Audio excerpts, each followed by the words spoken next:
স্বাগতম সবাইকে। সো আজকে আমরা শুরু করব আমাদের আইসিটি বইয়ের একটা নতুন চ্যাপ্টার 4, যার নাম হচ্ছে web design and HTML. So এই চ্যাপ্টারের চ্যাপ্টার ম্যাপটা একটু আমরা দেখব। তো এই চ্যাপ্টারের চ্যাপ্টার ম্যাপটা যদি আমরা দেখতে যাই, তাহলে এই চ্যাপ্টার আমরা বেসিক্যালি 3টা পার্টে ভাগ করতে পারি এই চ্যাপ্টারটাকে। সো আমি একটু দেখাচ্ছি চ্যাপ্টার ম্যাপটা, অর্থাৎ এই চ্যাপ্টারের ম্যাপটা কেমন। সো চ্যাপ্টার ম্যাপের মধ্যে আমরা এই চ্যাপ্টারকে একদম প্রথম দিকে আমাদের চ্যাপ্টারের নামই হচ্ছে ওয়েব ডিজাইন, অর্থাৎ ওয়েবসাইটের সাথে আমরা সবাই পরিচিত। সো একটা ওয়েবসাইট কীভাবে রেডি করতে হবে, কীভাবে ডিজাইন করতে হবে, এসব নিয়ে কিন্তু এই চ্যাপ্টারটা। হ্যাঁ, এবং ওই ওয়েবসাইট রেডি করার একদম কাঁচা মাল, যেটা দিয়ে ওয়েবসাইট রেডি করা হয় একদম শুরুতে বেসিক, সেটা হচ্ছে এইচটিএমএল। ওইটা নিয়ে পড়াশোনা। কাজে আমাদের চ্যাপ্টারের প্রথম দিকে থাকবে নিশ্চয়ই ওয়েবসাইটটা কী, সেটা নিয়ে আমাদের একটা ধারণা দিবে। তাহলে ওয়েবসাইট নিয়ে আমাদের একটা বেসিক ধারণা আমাদের চ্যাপ্টারের শুরুর দিকে দিবে। সো ওয়েবসাইট নিয়ে একটা ধারণা আমাদের চ্যাপ্টারের শুরুতে থাকবে। এরপর আমাদের চ্যাপ্টারের ঠিক মাঝখানে যদি আমরা বলি, আমাদের চ্যাপ্টারে কি থাকবে, মাঝখানে থাকবে এইচটিএমএল, অর্থাৎ আমরা এইচটিএমএল কোডিংটা শিখব। আর এই চ্যাপ্টারের শেষের দিকে আমরা যখন একটা ওয়েবসাইট নিয়ে ধারণা হয়ে যাবে এবং ওয়েবসাইট যেই কাঁচামাল দ্বারা তৈরি হয় সেই এইচটিএমএল এর কোডিং যখন আমরা শিখে ফেলবো, তখন আমরা ওয়েবসাইট পাবলিশ করতে পারবো। তখন আর কিছু কাজ করেই আমরা কিভাবে একটা ওয়েবসাইট পাবলিশ করতে হয় সেটা শিখব। সো ওয়েবসাইট পাবলিশের টপিকটা আমরা এই চ্যাপ্টারের শেষের দিকে দেখব। সো তোমাদের একটু বলে রাখি, ওয়েবসাইট নিয়ে যে ধারণা এবং ওয়েবসাইট পাবলিশ, এই দুটো আমরা মোটামুটি রেকর্ড ভিডিওতে দেখব। আর এইচটিএমএল কোডিংটা আমরা জুমে শুরু করব, জুমে দেখব। আচ্ছা, ঠিক আছে, ওকে। তাহলে আমরা শুরু করি আজকের ওয়েবসাইট নিয়ে ধারণা। আজকের ক্লাস আমি ওয়েবসাইট নিয়ে ধারণা দেওয়ার ট্রাই করব, বেসিক ধারণা, যে বেসিক ধারণাগুলো আমাদের থাকা দরকার একটা ওয়েবসাইট বানাতে, সেই ধারণাগুলো আমরা দিব। তো একদম প্রথমেই ওয়েবসাইট নিয়ে ধারণার যে কনসেপ্টটা, সেটা দিয়ে শুরু করতে হলে আমাদেরকে একটা টপিক জানতে হবে। সেই টপিকটা হচ্ছে ওয়েব জিনিসটা কি, সেটা আমাদেরকে জানতে হবে। What is web? আমরা কিন্তু ওয়েব শব্দটা বলছি ওয়েব পেজ, ওয়েবসাইট, তারপর বলছি যে www অর্থাৎ ওয়ার্ল্ড ওয়াইড ওয়েব বলছি। সো অনেক জায়গায় আমরা ওয়েব শব্দটা ব্যবহার করছি। সো আমাকে জানতে হবে ওয়েব বলতে আসলে কি বোঝায়। এরপর ওয়েব বুঝতে পারলে তুমি হয়তো ওয়েব পেজ, ওয়েবসাইট এই টপিকগুলো বুঝতে পারবে, বাট তোমাকে আগে ওয়েবটা বুঝতে হবে। ওয়েব হচ্ছে কি জানো? ওয়েব হচ্ছে, আমরা এভাবে ওয়েবের সংখ্যাটা দিতে পারি, ওয়েবটাকে আমরা এভাবে বলতে পারি যে নেটওয়ার্কের মাধ্যমে। ফার্স্ট অফ অল নেটওয়ার্ক ওয়ার্ডটা খুবই ইম্পর্টেন্ট, নেটওয়ার্ক থাকতেই হবে। সো নেটওয়ার্কের মাধ্যমে, এরপর আমি কথাটাকে বলছি বিশ্বের, বিশ্বের সব মানুষের কাছে। এটাও ইম্পর্টেন্ট একটা ওয়ার্ড। এরপর বলছি তথ্য আদান প্রদান, অর্থাৎ ইনফরমেশন ট্রান্সফার, যেটাকে বলছি তথ্য আদান প্রদান।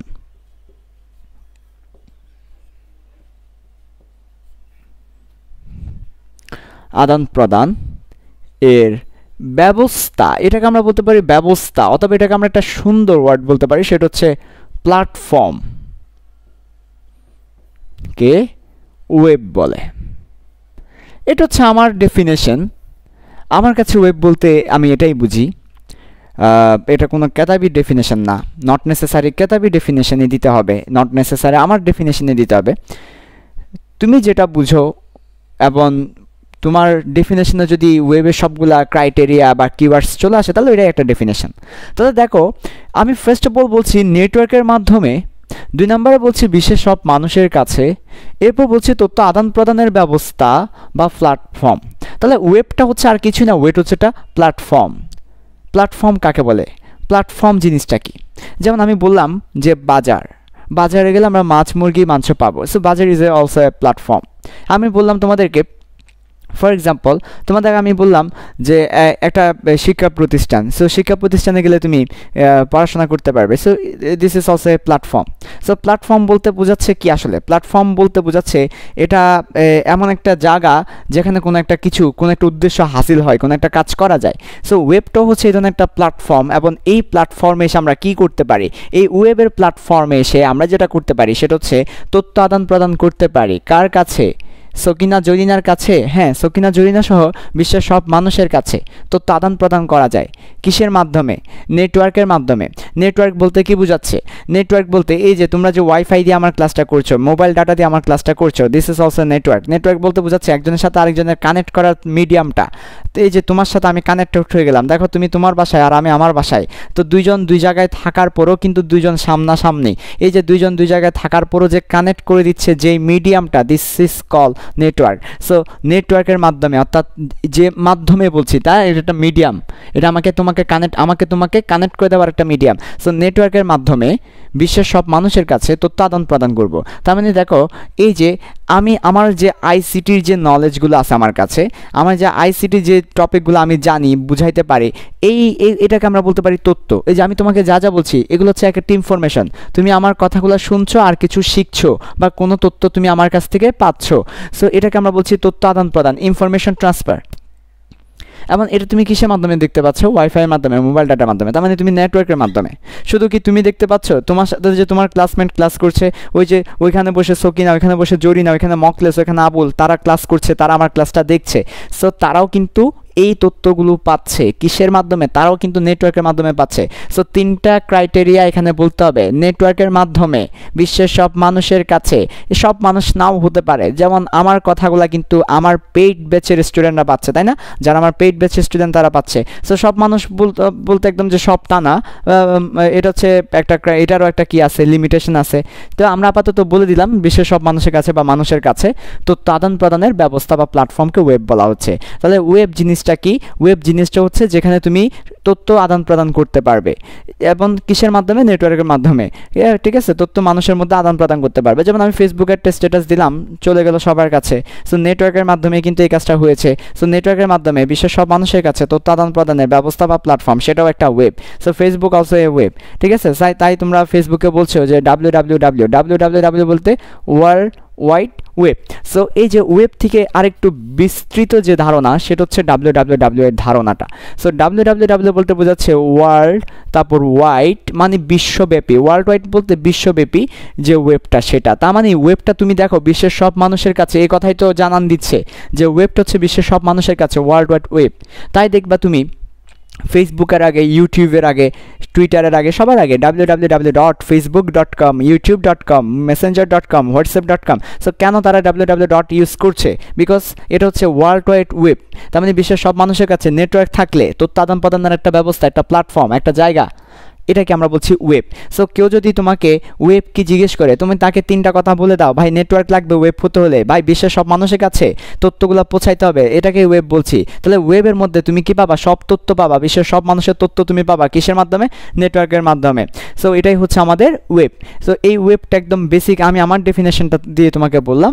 নেটওয়ার্কের মাধ্যমে 1 নাম্বার কিওয়ার্ডস বিশ্বের সব মানুষের কাছে, 2 নাম্বার কিওয়ার্ডস তথ্য আদান প্রদানের ব্যবস্থা বা প্ল্যাটফর্ম, 3 নাম্বার কিওয়ার্ডস। এবার আমরা চলে যাব, যদি আমরা ওয়েব বুঝে ফেলি তাহলে আমরা চলে যাব এবার ওয়েব পেজ। তাহলে ওয়েব পেজটা কি ভাইয়া? ওয়েব পেজটা হচ্ছে, ভালো করে খেয়াল করো সবাই, ওয়েব পেজটা কি? ওকে, ওয়েব পেজের মধ্যে কি থাকে? আর্টিকেলস থাকে, ডকুমেন্টস থাকে, ভিডিও থাকে, ছবি থাকে। সো এগুলোকে আমরা কি বলতে পারি? এক কথায় আমাদের ডকুমেন্টস বলতে পারি, আর্টিকেলস বলতে পারি, ডকুমেন্টস বলতে পারি, তাই না? ওকে, ডকুমেন্ট। তাহলে ওয়েব পেজ বলতে যেই পেজে ডকুমেন্টগুলো থাকে। এবং ওয়েব কেন বলছি? যে এই ডকুমেন্টগুলো সারা বিশ্বের মানুষ পড়তে পারবে। কিসের মাধ্যমে? নেটওয়ার্কের মাধ্যমে। সো আমরা বলতে পারি নেটওয়ার্কের মাধ্যমে সারা বিশ্বের মানুষের কাছে, ঠিক আছে, যে সকল ডকুমেন্ট কি করা হয়? আদান প্রদান করা হয়। ওই আদান প্রদানের ব্যবস্থাটাই হচ্ছে ওয়েব পেজ। তাহলে ওয়েব পেজ হচ্ছে এমন পেজ যার মাধ্যমে, দেখো ওয়েব পেজের মাধ্যমে কিন্তু আমরা আমাদের ডকুমেন্টসগুলোকে, আমি ডকুমেন্টস বলে দিচ্ছি সবগুলোকে একসাথে, আমাদের ডকুমেন্টস বা আমাদের মিডিয়া বা আমাদের আর্টিকেল, আমাদের তথ্য, ইনফরমেশন, আমাদের ডকুমেন্টগুলো, অবশ্যই একটা ওয়ার্ড বলতে হবে। ওয়েবের মাধ্যমে বলে দিলে কিন্তু আর নেটওয়ার্কের মাধ্যমে বলতে হচ্ছে না। তাহলে হচ্ছে আমরা এক কথায় নেটওয়ার্কের মাধ্যমে বিশ্বের মানুষের কাছে এই কথাকে সংক্ষেপে আমরা বলবো যে দেখো এমন একটা পেজ, ওয়েব পেজটা হচ্ছে এমন একটা পেজ যার মাধ্যমে ডকুমেন্টগুলো ওয়েব বলতে কি বললাম? একটু আগে বলেছি ওয়েবে কি হয়? পাওয়া যায়, অ্যাভেলেবল হয়। তাহলে ওয়েব পেজের মাধ্যমে, ওয়েব পেজ হচ্ছে এমন এক ধরনের পেজ যে পেজের মাধ্যমে ওয়েবের মধ্যে ডকুমেন্টগুলো পাওয়া যায়। যদি ওয়েব পেজ না থাকতো তাহলে ওয়েবে ডকুমেন্টগুলো পাওয়া যেত না। তাহলে এই যে ওয়েবের মধ্যে যে আমরা ডকুমেন্টগুলো পাচ্ছি, যে এই প্ল্যাটফর্মের মধ্যে, ওয়েব নামক প্ল্যাটফর্মের মধ্যে আমরা যে আমাদের ডকুমেন্টগুলো পাচ্ছি, এটা পাচ্ছি কিছু পেজের মাধ্যমে। এই পেজগুলোকে আমরা বলছি ওয়েব পেজ। তাহলে ওয়েব পেজ হচ্ছে এমন পেজ যার মাধ্যমে ডকুমেন্টগুলো ওয়েবে পাওয়া যায়। আর কেউ যদি ওয়েবে না লিখো তাহলে সে লিখবা নেটওয়ার্কের মাধ্যমে সারা বিশ্বের মানুষের কাছে পাওয়া যায়। একই কথা, সারা বিশ্বের মানুষের কাছে নেটওয়ার্কের মাধ্যমে, এই কথার অর্থই হচ্ছে ওয়েব। ঠিক আছে, ওকে। তাহলে হচ্ছে ওয়েব পেজ হচ্ছে এমন পেজ যার মাধ্যমে ডকুমেন্টগুলো ওয়েবে পাওয়া যাচ্ছে। ওয়েবে পাওয়া যাচ্ছে বলেই এসব পেজকে ওয়েব পেজ বলা হচ্ছে। এবার আসো ওয়েবসাইটটা কি। এরকম একাধিক ওয়েব পেজের সমষ্টি হচ্ছে ওয়েবসাইট। আমি একেবারে লিখে দিচ্ছি, একাধিক ওয়েব পেজের সমষ্টি হচ্ছে ওয়েবসাইট। একাধিক ওয়েব পেজের, আমি একটু ভুল লিখেছি, আমি দুঃখিত। একাধিক ওয়েব পেজের যে সমষ্টি, অর্থাৎ একাধিক ওয়েব পেজ মিলে, এটাও হতে পারে, একটাও হতে পারে। তো এটা একটা পেজ নিয়েও কিন্তু একটা ওয়েবসাইট হতে পারে, শুধু একটা সিঙ্গেল পেজ নিয়ে। কাজে আমাকে বলতে হবে এক বা একাধিক ওয়েব পেজের সমষ্টি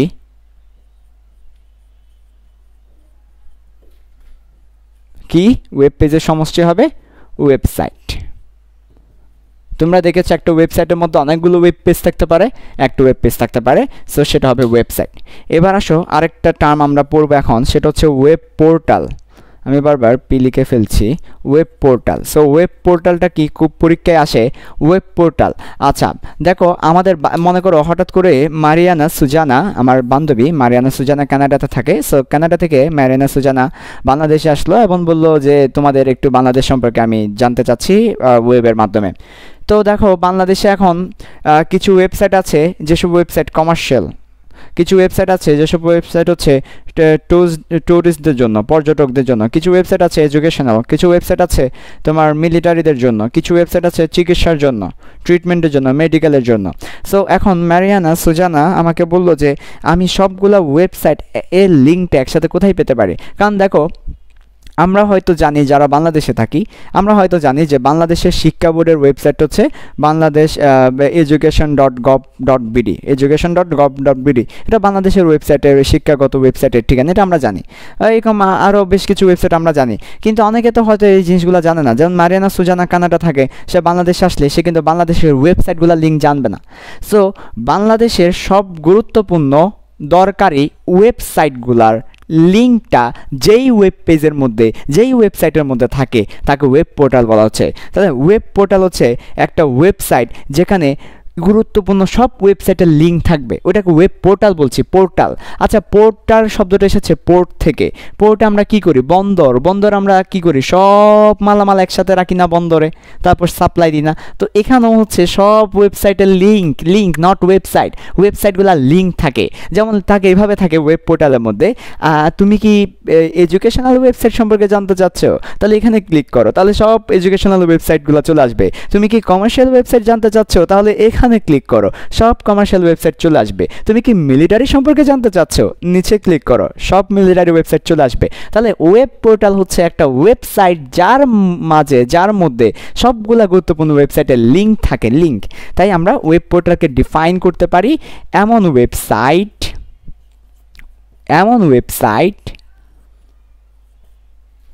যেখানে সব গুরুত্বপূর্ণ ওয়েবসাইটের কি থাকে, লিঙ্ক থাকে, সেটাকে আমরা কি বলবো, ওয়েব পোর্টাল বলবো। তাহলে আমরা আজকে 5টা ডেফিনেশন জানলাম, www, ওয়েব পেজ, ওয়েবসাইট এবং ওয়েব পোর্টাল। 5টা ডেফিনেশনগুলো খুবই ইম্পর্টেন্ট, আমাদের পরীক্ষা আসে এবং এই বিষয়গুলো আমাদের বুঝতে হয়। আমি একটু রিভিউ দিয়ে দিচ্ছি। ফার্স্ট অফ অল হচ্ছে ওয়েব কি, ওয়েব হচ্ছে নেটওয়ার্কের মাধ্যমে সারা বিশ্বের মানুষের কাছে তথ্য আদান প্রদান। তথ্য বলতে কি বোঝায়, তথ্য বলতে যে কোনো টেক্সট, যে কোনো মিডিয়া, যে কোনো ছবি, ভিডিও, ঠিক আছে, এটা আমরা মিউজিক, এগুলোকে আমরা বলছি তথ্য, ইনফরমেশন। সো নেটওয়ার্কের মাধ্যমে সারা বিশ্বের মানুষের কাছে যে কোনো ধরনের তথ্য, ইনফরমেশন ছড়িয়ে দেওয়া, আদান প্রদান করা, এটার জন্য একটা প্ল্যাটফর্ম, এটার জন্য একটা দুনিয়া, প্ল্যাটফর্ম, দুনিয়া, ব্যবস্থা, জগৎ, জগৎ, দুনিয়া, এই দুনিয়াটাকে বলছি আমরা web. Web is a web, একটা দুনিয়া বলতে পারো, একটা কিংডম, একটা দুনিয়া। এই ওয়েবের দুনিয়াতেই বেসিক্যালি তথ্য আদান প্রদান হয় নেটওয়ার্কের মাধ্যমে সারা বিশ্বের মানুষের কাছে। এবার WWW বলতে ওয়ার্ল্ড ওয়াইড ওয়েব, তার মানে এই ওয়েবটা কিন্তু সারা বিশ্বব্যাপী, সারা পৃথিবীব্যাপী, পুরো পৃথিবী জুড়ে কিন্তু এটা কাজ করতেছে, তাই না? ওকে, তুমি দেখো না, আজকে তুমি বাংলাদেশে বসে তুমি অস্ট্রেলিয়ার কোনো একটা গ্রামের কথা জানতে পারছো এটার মধ্য দিয়ে। So world wide web. এরপর ওয়েব পেজটা কি? ওয়েব পেজটা হচ্ছে ওয়েবের মধ্যে এমন কিছু পেজ আছে, মানে যে পেজের মাধ্যমে আমরা ডকুমেন্টগুলোকে দিতে পারি। দেখো, ওই যে ওয়েব বললাম একটা দুনিয়া, তো এই দুনিয়াতে তথ্য আদান প্রদান করা হয় কিসের মাধ্যমে? ওয়েব পেজের মাধ্যমে। ওয়েব পেজে লিখে, ছবি এঁকে, ছবি দিয়ে, ভিডিও দিয়ে, কথা বলে, ভয়েস দিয়ে, বিভিন্নভাবে ওয়েব পেজে বিভিন্নভাবে আমরা আমাদের ডকুমেন্টগুলো রাখি, আর ডকুমেন্টগুলো ওয়েব পেজে দেওয়ার মধ্য দিয়েই ওয়েবে দিই। তাহলে ওয়েবের মধ্যে আমরা ওয়েব পেজের মাধ্যমেই পাঠাই, ঠিক আছে? এর পরবর্তীতে ওয়েবসাইটটা কি? এক বা একাধিক ওয়েব পেজ মিলে একটা ওয়েবসাইট হয়, ঠিক আছে? এর পরবর্তীতে ওয়েব পোর্টাল কি? ওয়েব পোর্টাল হচ্ছে এমন একটা ওয়েবসাইট যেখানে সব গুরুত্বপূর্ণ ওয়েবসাইটের লিঙ্ক থাকে। এই ধরনের ওয়েবসাইটগুলোকে হচ্ছে ওয়েব পোর্টাল। একটা অনেক ওয়েব পোর্টাল হতে পারে, তুমি নিজেও চাইলে একটা ওয়েব পোর্টাল বানাতে পারো, যে ওয়েব পোর্টালে তোমার বাংলাদেশের সবগুলো গুরুত্বপূর্ণ এডুকেশনাল যে ওয়েবসাইটগুলো আছে ওইগুলোর লিঙ্ক দিয়ে বানাতে পারো। আচ্ছা, সো এই ছিল বেসিক 5টা টার্ম, আমাদের ওয়েবসাইট রিলেটেড বেসিক 5টা টার্ম আমরা জানলাম। সো এবার আমরা একটু সামনের দিকে যাব।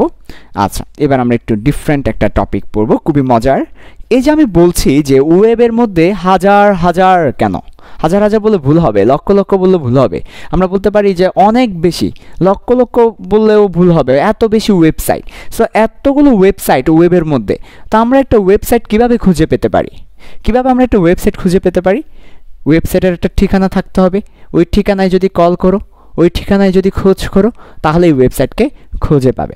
সো ওয়েবসাইটকে খুঁজে পাওয়ার জন্য যে ঠিকানা, সেই ঠিকানা নিয়ে আমরা এখন কথা বলবো, ওয়েব অ্যাড্রেস নিয়ে। সো আমরা এখন কথা বলবো ওয়েব অ্যাড্রেস নিয়ে।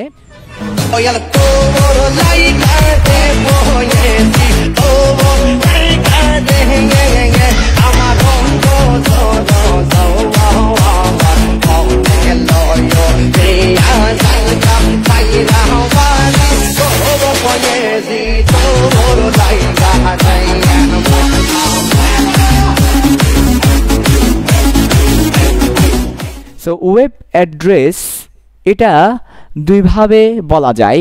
একটা হচ্ছে অ্যালফাবেট দিয়ে আমরা ওয়েব অ্যাড্রেসটা লিখতে পারি, যেটাকে আমরা বলি URL। আরেকটা হচ্ছে নাম্বার দিয়ে আমরা ওয়েবসাইটের অ্যাড্রেসটা ঠিক করতে পারি নিউমেরিক্যাল দিয়ে, যেটাকে বলা হচ্ছে IP। তাহলে আমাদের ওয়েবসাইটের অ্যাড্রেসটাকে, প্রত্যেকটা ওয়েবসাইটের একটা অ্যাড্রেস থাকে, ইউনিক অ্যাড্রেস থাকে, যে অ্যাড্রেস দিয়ে ওই ওয়েবসাইটটাকে ওয়েব থেকে খুঁজে বের করা হয়। সো এই অ্যাড্রেসটাকে বলছি ওয়েব অ্যাড্রেস। তাহলে ওয়েবসাইটকে খুঁজে বের করার অ্যাড্রেস, ওয়েবসাইটের ঠিকানা, বা ওয়েবসাইটকে যেখানে রেখেছি, যে সার্ভারে রেখেছি, যেখানে রেখেছি ওই সার্ভারের ঠিকানা, ওটাকে বলছি ওয়েব অ্যাড্রেস, যেটাকে দুইভাবে প্রকাশ করা হয়, একটা অ্যালফাবেট দিয়ে যেটাকে আমরা URL বলছি, আর একটা নাম্বার দিয়ে যেটাকে আমরা IP বলছি। সো প্রথম দিকে আমরা URL দেখব, তারপর আমরা IP দেখব। URL, ওকে, ভালো কথা। URL আমাদের ওয়েবসাইটে কি থাকে? ওয়েব পেজ থাকে। ওয়েব পেজে কি থাকে? আমাদের টেক্সট, মিডিয়া, ভিডিও, অডিও, আমাদের ডকুমেন্ট থাকে। সো এই যে ডকুমেন্টগুলোকে আমরা একটা সুন্দর নাম দিতে পারি। দেখো যে এই যে আমি তোমাদের ক্লাস নিচ্ছি, এই ক্লাসগুলো ফেসবুকের একটা আমার প্রাইভেট গ্রুপে থাকে, কিংবা আমার ওয়েবসাইটে থাকে, কিংবা আমার ইউটিউব চ্যানেলে থাকে। সো এটা হচ্ছে আমার জন্য একটা সম্পত্তি। এই যে ভিডিওগুলো কিন্তু আমার জন্য অনেক বড় একটা সম্পত্তি। এটা আমি আমার ভবিষ্যতের নতুন ব্যাচকেও দেখাবো, এরপরে ব্যাচকেও দেখাবো। তাহলে এটা একটা সম্পত্তি। এই সম্পত্তিকে আমরা আমাদের ভাষায় কি বলি? সম্পত্তিকে আমরা বলি রিসোর্স। তাহলে এটাকে আমরা বলতে পারি রিসোর্স। এরপর রিসোর্স যেখানে থাকে সেটাকে আমরা বলি কি? লোকেশন। কোনো কিছু কোথায় থাকে? কোনো একটা লোকেশনে থাকে, লোকেশন। আর যে ওই লোকেশনটা ঠিক করে দেয়, মানে যে কোনো একটা কাজ যে সম্পাদন করে, যেমন যে তোমাকে কি করবে, মেন্টালি ডিরেকশন দিবে, মেন্টরস, যে তোমাকে এডুকেশন দিবে, এডুকেটর, ঠিক আছে? তেমনি লোকেশন যে ঠিক করে দিবে, লোকেটর। তাহলে রিসোর্স লোকেটর। দেখো, এবং এই যে আমরা জানি প্রত্যেকটা ওয়েবসাইটের নামটা কিন্তু ইউনিক হতে হবে। এক নামে যদি দুইটা ওয়েবসাইট হয়, আমি মনে করো দুইজনের নাম কুদ্দুস, এক কুদ্দুস মার্ডার করছে আর এক কুদ্দুস মার্ডার করে নাই, আমি একজনকে বললাম এ কুদ্দুস এদিকে আয়, তখন তাকে ফাঁসি দিব যেহেতু সে মার্ডার করছে। আমি দুইজন কুদ্দুস আছে, একজনকে বললাম যে কুদ্দুসকে ফাঁসি দাও, তো কোন কুদ্দুসকে ফাঁসি দিব? মার্ডার তো করছে দুইটা কুদ্দুস না, একজন কুদ্দুস মার্ডার করছে, যে মার্ডার করছে তাকে ফাঁসি দিব, আরেকজনকে না। তো আমার যদি এক নামে দুটো ওয়েবসাইট হয় সমস্যা, আমি কল করবো একজনকে, চলে আসবে দুইজন, আমি তো দুইজন চাইনি, আমি একটা ওয়েবসাইট চেয়েছি। সো প্রত্যেকটা ওয়েবসাইটকে ইউনিক ইউনিফর্ম হতে হবে, ওই নামে যেন আর কোনো ওয়েবসাইট না থাকে, আর কোনো ওয়েব অ্যাড্রেস না থাকে। সো এটাকে আমরা ইউনিফর্ম হতে হবে, ইউনিক অথবা ইউনিফর্ম। ইউনিফর্ম মানে একটাই, একটাই ইউনিফর্ম। সো এটাকে আমরা বলছি uniform resource locator, uniform resource locator, uniform resource locator, URL. So URL কি? ইউআরএল হচ্ছে একটা ওয়েবসাইটের একটা ইউনিক ইউনিফর্ম ঠিকানা, অ্যাড্রেস, এটা হচ্ছে ইউআরএল। সো তোমাকে যদি পরীক্ষায় প্রশ্ন করে হোয়াট ইজ ইউআরএল, তুমি বলবা যে প্রত্যেকটি, এভাবে বলতে হবে, কারণ ইউআরএলটা প্রত্যেকটা ওয়েবসাইটের জন্যই থাকবে। প্রত্যেকটি ওয়েবসাইটের একটি স্বতন্ত্র, বাংলায় যদি তুমি লিখো, আর ইংলিশে তুমি লিখলে ডেফিনেটলি তুমি ইউনিক শব্দটা ব্যবহার করতে পারো। প্রত্যেকটি ওয়েবসাইটে একটা স্বতন্ত্র ঠিকানা হচ্ছে ইউআরএল। তাহলে ইউআরএল হচ্ছে প্রত্যেকটা ওয়েবসাইটের একটা ইউনিক অ্যাড্রেস, ঠিকানা। এবার তোমাদেরকে ইউআরএল নিয়ে বিস্তারিত বলবো। সো ইউআরএল সম্পর্কে আমরা বিস্তারিত দেখব এবার, তারপর আমরা চলে যাব আইপিতে। আমরা বিস্তারিত এখন দেখব ইউআরএল সম্পর্কে, এরপর বিস্তারিত দেখব আমরা আইপি সম্পর্কে। হ্যাঁ, ওকে, তাহলে ইউআরএল আসো। সো ইউআরএল এর পূর্ণরূপ পরীক্ষা আসে, বা ইউআরএল কি পরীক্ষা আসলে আমরা বলবো ইউনিফর্ম রিসোর্স লোকেটর, এবং ইউআরএল হচ্ছে প্রত্যেকটা ওয়েবসাইটের জন্য একটা স্বতন্ত্র ঠিকানা। এবার আমরা দেখব ইউআরএল এর যে অংশগুলো বা পার্টগুলো, কিভাবে ইউআরএল ফর্ম হয়, স্ট্রাকচারটা কি সেটা আমরা দেখব। সো দেখো, আমরা তোমাদেরকে প্রথম দিকেই একটা ওয়েবসাইটের অ্যাড্রেস দেখাই। ফর এক্সাম্পল, আমার ওয়েবসাইটের অ্যাড্রেস দেখাই https, তারপর এইভাবে দুইটা একটা কোলন থাকে, তারপর এইভাবে থাকে, তারপর থাকে www.samsarict.homepage.html। এটা হচ্ছে আমার একটা ওয়েব পেজের ঠিকানা। আমি ওয়েবসাইট বলছি না, আমি বলছি এটা হচ্ছে একটা ওয়েব পেজের ঠিকানা, একটা পেজ, ওয়েব পেজের ঠিকানা, ওয়েব পেজের অ্যাড্রেস, ঠিকানা। আর ঠিকানাকেই একটু আগে বলেছি ইউআরএল। সো এখানে কয়টা অংশ আছে? এখানে তিনটা অংশ আছে। একটা অংশ হচ্ছে https, এরপর এটা, এই অংশটাকে আমরা বলছি প্রোটোকল, একটু পর ব্যাখ্যা করছি। এরপর আছে এই অংশটা, এই অংশটাকে আমরা বলছি ডোমেইন। এরপর আছে এই অংশটা, এই অংশটাকে আমরা বলছি ডিরেক্টরি পথ or file name। তাহলে একটা ইউআরএল এর কয়টা অংশ? তিনটা অংশ। কি কি? প্রোটোকল, ডোমেইন, ডিরেক্টরি পথ কিংবা ফাইল নেম। আবার একটু করে বলে ফেলো সবাই, একটা ইউআরএল এর তিনটি অংশ, প্রোটোকল, ডোমেইন, ডিরেক্টরি পথ আর ফাইল নেম। এবার চলে আসো, প্রথমে জানবো প্রোটোকল সম্পর্কে, তারপর জানবো ডোমেইন সম্পর্কে, তারপর জানবো ডিরেক্টরি পথ অথবা ফাইল নেম সম্পর্কে। সো প্রোটোকল জিনিসটা কি? প্রোটোকলকে যদি আমরা কেউ বাংলায় করি তাহলে হচ্ছে প্রোটোকল অর্থ হচ্ছে, প্রোটোকল শব্দের অর্থ হবে নিয়ম নীতি, নিয়ম নীতি। আরও সহজে বলা যায় প্রোটোকল মানে হচ্ছে আইন কানুন, আইন কানুন। ইংলিশে যদি বলি রুলস অ্যান্ড রেগুলেশন বা রেগুলেশন, রুলস বলতে পারো, ল বলতে পারো। ওকে, তাহলে প্রোটোকল হচ্ছে একটা আইন কানুন। কিসের আইন কানুন? তথ্য আদান প্রদানের আইন কানুন। যেমন যেমন আমি যদি বলি তোমাকে যে একটা ওয়েবসাইটের মালিক হচ্ছে আমি চাই না আমার ওয়েবসাইট সবাই ভিজিট করুক, আমি চাই যারা টাকা দিয়ে ভর্তি হয়েছে তারাই কেবল আমার ওয়েবসাইট আসতে পারবে। সো আমি কাদেরকে অ্যাক্সেস দিব, কাদেরকে অ্যাক্সেস দিব না, এটার জন্য একটা নিয়ম নীতি আছে। এবং যখনই কোনো একটা ক্লায়েন্ট মানে যখনই কেউ ওয়েবসাইটে ভিজিট করতে চায়, ঢুকতে চায়, দেখতে চায়, তথ্য পেতে চায়, তখনই তাকে সাথে সাথে তথ্যটা দিয়ে দেওয়া হয় না। কিছু নিয়ম নীতি মেনে তাকে তথ্যগুলো দেওয়া হয়। তাহলে এই যে তথ্য আদান প্রদান কিন্তু এমনি করা হয় না, কিছু নিয়ম নীতির আলোকে আমরা এই তথ্যের আদান প্রদানগুলা করি, অ্যাক্সেসগুলা দিই, যে সে ভ্যালিড কিনা, এই ওয়েবসাইটের জন্য সে ভ্যালিড কিনা সেটা চেক করে। তাহলে এই যে নিয়ম নীতি অনুসারে তথ্য আদান প্রদান করা হয় তাকে বলা হচ্ছে প্রোটোকল। তো দেখো এখানে একটা কথা ভালো করে তোমাদেরকে একটা কথা বলেছি যে, তাহলে আমি কি বলছি, আমি বলছি প্রোটোকল মানে নিয়ম কানুন, প্রোটোকল। এবং কিসের প্রোটোকল, এটা কিসের নিয়ম কানুন, এটা কিসের প্রোটোকল, কিসের নিয়ম কানুন? এটা হচ্ছে বিয়া শাদীর নিয়ম কানুন? না। এটা কি মারামারির নিয়ম কানুন? না। রাজনীতির নিয়ম কানুন? না। এটা হচ্ছে তথ্য আদান প্রদানের নিয়ম কানুন। সো ট্রান্সফারের প্রোটোকল, এটা ট্রান্সফার, আদান প্রদান। কি আদান প্রদান করব আমরা? তথ্য। তো একটা জিনিস মাথায় রাখবা যে আমরা যে ইন্টারনেটে তথ্যগুলো ব্যবহার করি সেটাকে আমরা হাইপার টেক্সট আকারে দেখাই। হাইপার টেক্সট বলতে বোঝাচ্ছে হাইপার অর্থ হচ্ছে লিঙ্কড। একটু তোমাদেরকে HTML এর ক্লাসে বলা হয়েছে সেটা, যে হাইপার শব্দের অর্থ হচ্ছে লিঙ্কড, মানে যুক্ত, একটা ওয়েব পেজের সাথে আরেকটা ওয়েব পেজের যুক্ত, এটাকে আমরা বলি লিঙ্ক হাইপার। আর টেক্সট বলতে বেসিক্যালি তোমরা লেখাকে বুঝো, বাট এখানে টেক্সট বলতে পিকচার, ভিডিও, অডিও, মিডিয়া সব কিছুকে একসাথে ইনক্লুড।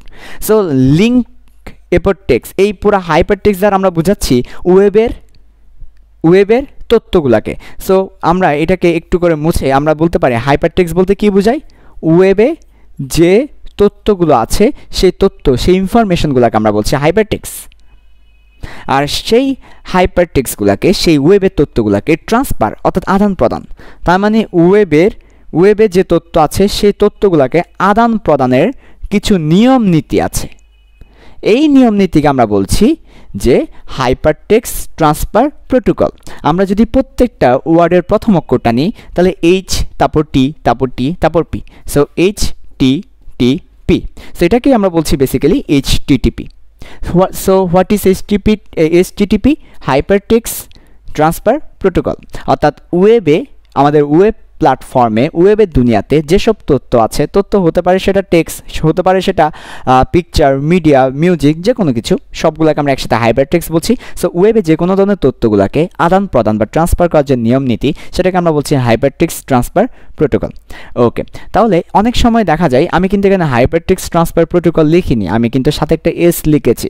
অনেক সময় হাইপারটেক্সট ট্রান্সফার প্রোটোকল অর্থাৎ একজনের কাছ থেকে আরেকজনের কাছে তথ্য আদান প্রদান, এটাকে আরও বেশি সিকিউর করার জন্য, আরও বেশি রেস্ট্রিক্টেড এবং সেফ মোডে রাখার জন্য। তোমরা জানো বর্তমানে হ্যাকারদের আধিপত্য অনেক বেশি, হ্যাকাররা বিভিন্নভাবে একটা ওয়েবসাইটে অবৈধ অ্যাক্সেস করছে। সো হ্যাকারদের কাছ থেকে আরও বেশি সিকিউর করার জন্য, আরও বেশি সেফ করার জন্য আমরা পরবর্তীতে এই প্রোটোকলটা ব্যবহার করিনি, হাইপারটেক্সট ট্রান্সফার প্রোটোকলটা ব্যবহার করিনি, আমরা এটাকে আরেকটু এক্সটেনশন করেছি, সেটা হচ্ছে hypertext transfer protocol secure version.